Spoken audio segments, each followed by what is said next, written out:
Earlier this week, I hosted a questions and answers session at the IMI with General Electric's Jack Welch, who's promoting his new autobiography.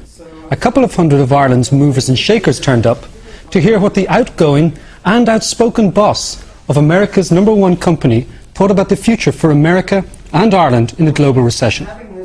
What's fascinating about Jack Welch is that despite being vilified in the media as Neutron Jack, the man who instigated the famous perform or be fired culture in GE, he has very strong views about the humans who make up corporations. When I spoke to him for Agenda, I asked him what were the major influences on his life. David, I'd say that my mother was, if I had influences in my life, she was 75% of them. She really shaped me.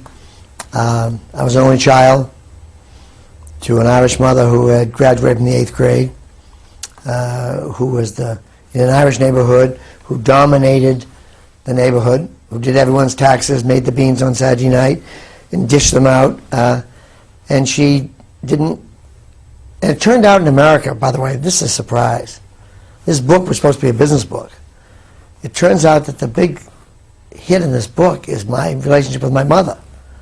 And the fact that people are wrestling with how to bring up kids.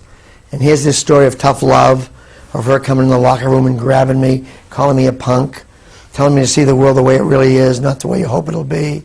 All these things that I have done came from her. Because particularly the idea of this is the way it is, kid, and it ain't going to change. And if you don't study, and if you don't knuckle down, nothing's going to happen for you. That was a creed that you seemed to bring to GE. I've lived it all my life, and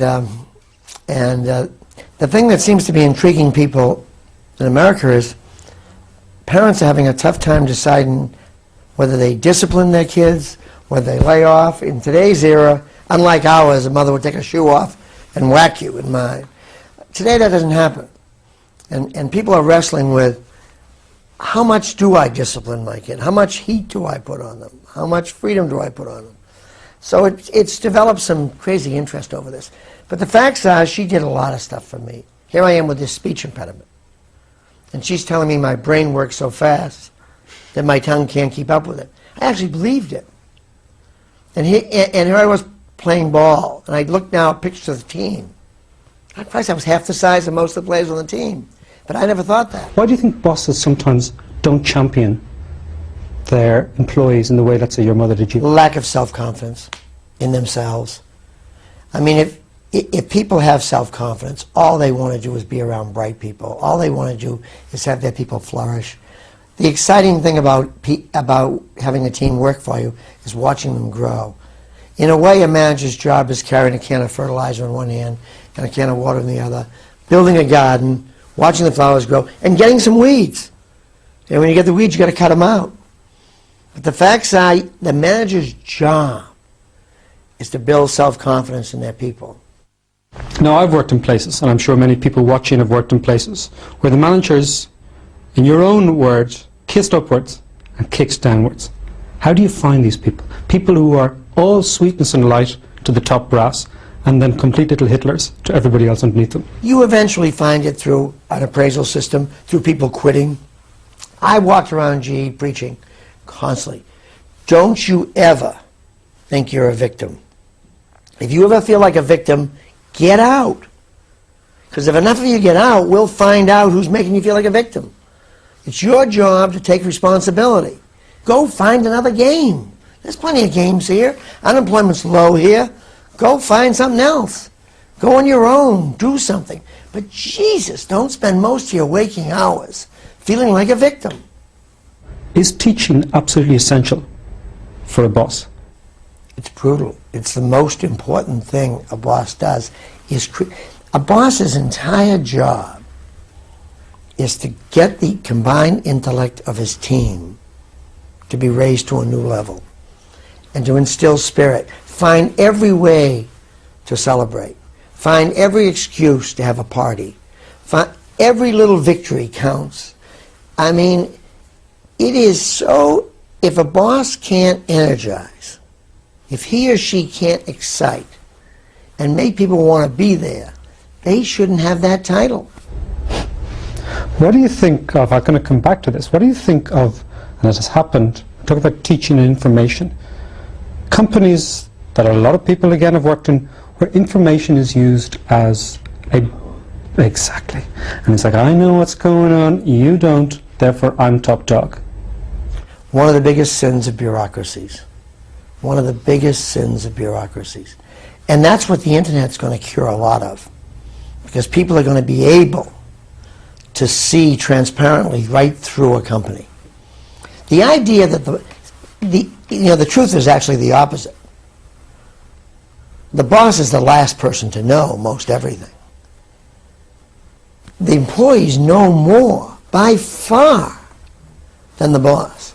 We have, I'll take a minute here, but we have one survey question that says GE deals harshly enough with poor performers. At the top of the company, the results are 90% we do, wonderful. Middle of the company, about 60. Bottom of the company, 30% feel we deal harshly enough with poor performers. Why? They're in a rowboat. There's 12 of them. 6 are pulling on one side, 5 are pulling on the other, and 1's sleeping. The boat's spinning around. The 11 people in the boat are mad as hell that the boss doesn't know that that person isn't doing something. They know all this stuff. Most bosses tell people to do things, but they don't see how it's done. So the organization is often frustrated by the laggard who doesn't show up on time, who doesn't do their fair share. And an organization desperately wants a discipline. It loves it. Now, the GE model was every year you do an appraisal. The bottom 10% go, whether they actively go or whether they will choose to go. You don't do it in this November 15th, 10% are going. You're counseling people. It's taking place over a couple of years. You're bringing them in, but they know all the time where they stand. And they know early in their career where they stand. They're not getting raises. They're not getting stock options. They're being told they're in the bottom 10. They're being told they've got a year to fix it. They're being told after 6 months, hey, it ain't working so well. Do this. After a year, it's not happening. The next year, it's told, hey, you're better off somewhere else. But let me tell you this. The worst thing a company can do is this false kindness thing, where they hang people around until they're in their 50s. Then they call them in to sack them. Now, then they don't have options. Yeah, they've no options. They're out in the street. They're out, and they got kids in school, they got second mortgages, and now they've been told for 20 years, hey, you're fine, chap. And now they're all of a sudden being told, hey, you're no good anymore. I'm telling you, there's nothing like straight talk. It just cleans up an organization and gets most of it out. Now, is GE perfect? By no means. Do we have horses' necks? Absolutely. Are we looking for everyone every day? Absolutely. What do you think going into a recession or a potential slowdown a manager should be thinking of? 1, be out front, be candid, tell every audience the same thing, exactly what you're thinking. Don't forget at all, as you have to take actions that are painful and take people out, perhaps, be sure you're as humane as possible, but don't make the mistake of forgetting the top 20%. The people you know that are going to have to carry you to the next game. I mean, it's absolutely critical that you make sure the winners know that they're part of the team. There's so much time focused on the redundancies and the other things that the winners all of a sudden get paralyzed and frightened that they're liable to be a redundancy. And don't forget, all these downsizings are 5s and 10%. 90% of the people are going to be there. Now, treat the 5 to 10% humanely, but be sure as hell that the winners know they're winners. Do all the things to assure them of a future so that they'll take the team to new levels. And always be candid. Tell everybody what you know, and if what you know isn't true a week later, tell them what you said last week wasn't quite true because you found out something different. But let them know you're always there and you're trying to make this thing work and you're giving it your all, but they know as much as you do about everything.